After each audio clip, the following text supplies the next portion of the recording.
Happy New Year. Welcome back to the big board. Lock and Load Tactical, North Africa, Heroes of North Africa, LNLT, H of the NA. Happy New Year, everybody. Look, I thought I'd just check in here in my shadowy little den and talk about some interesting aspects of tactics when it comes to the African theater in World War II. And in this shadow here, we have open ground.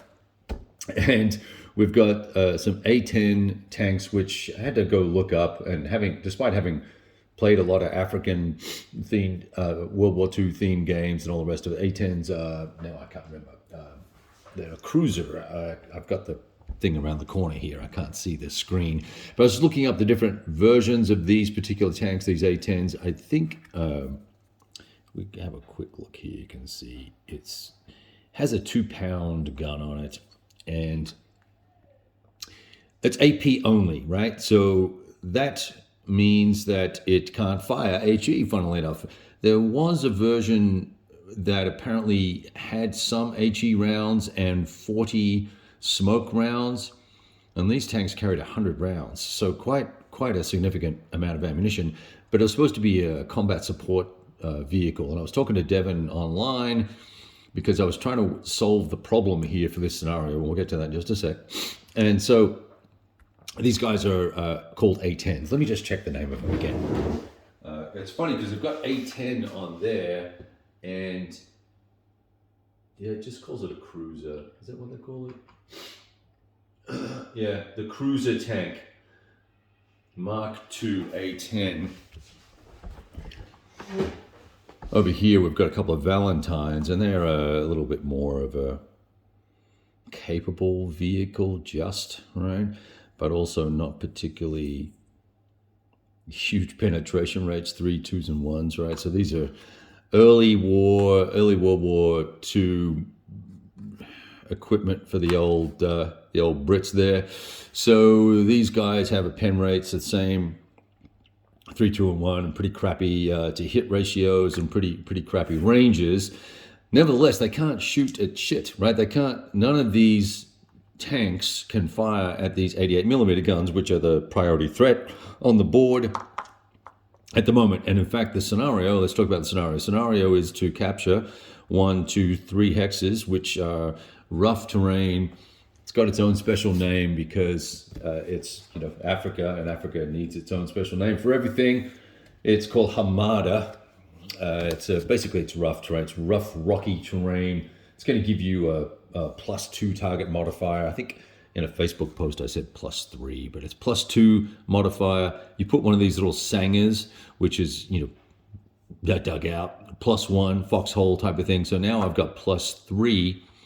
Got to double check to make sure that the 88mm can take advantage of that sanger, but nevertheless, I've got a +2 here. So the only way that I can shoot at range at these doohickeys is to fire with the MGs. Now, they do have a pretty powerful machine gun. You can see it's a rated 4, the red 4 there.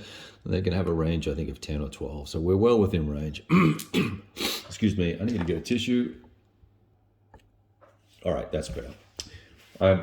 I'm faring much better than all my friends who have cedar fever right now. It's a cedar pollen season, but I do have a little bit of a runny nose, so my apologies.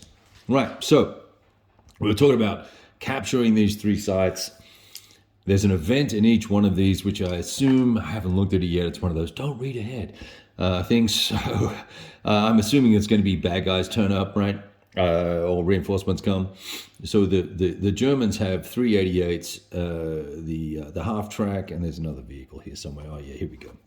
This little scout car doohickey guy, right?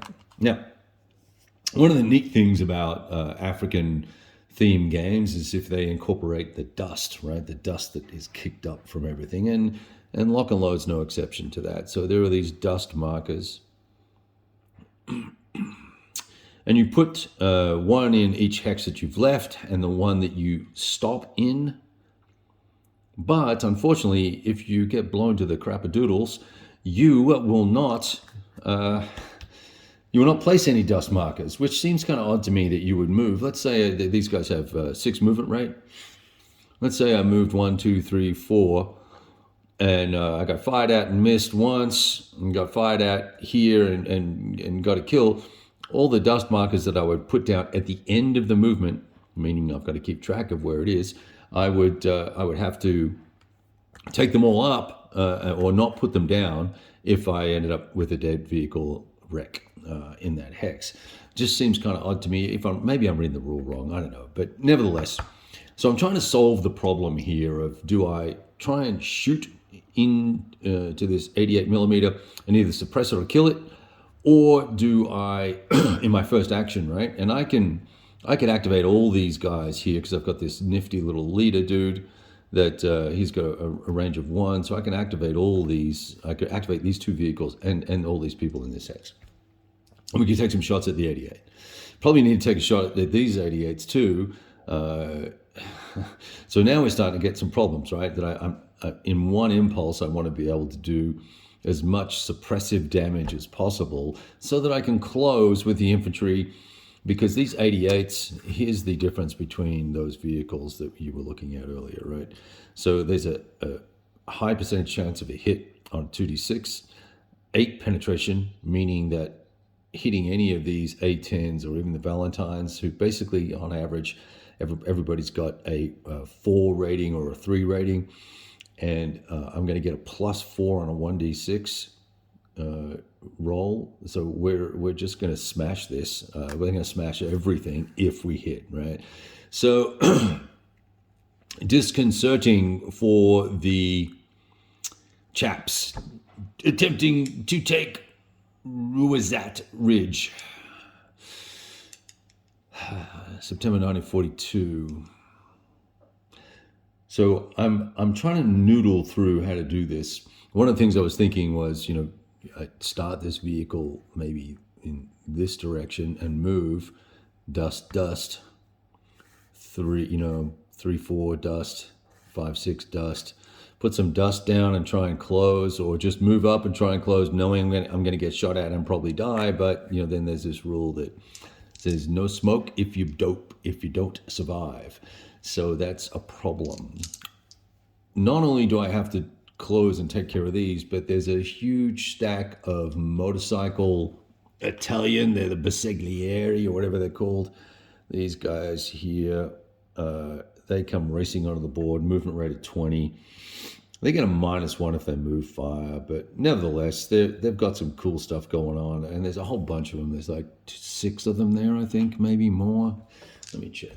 They don't come on till turn 4. Yeah, 6 of them.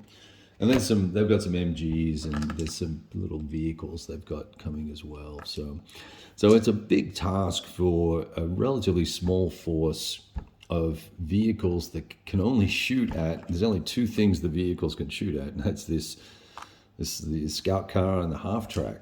I can use the MGs, but like the MGs on these things suck. Look at this guy. He's a 1 and a 2. Thanks for playing.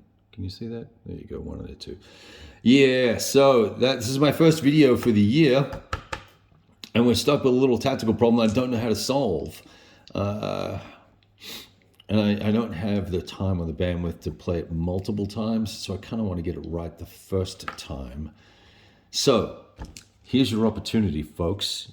If you've played the scenario, chime in and throw me a bone, give me a hint as to what to do, because I need to work out how to, let me just zoom in here a little bit. I need to work out how to take out those 88s with these dudes.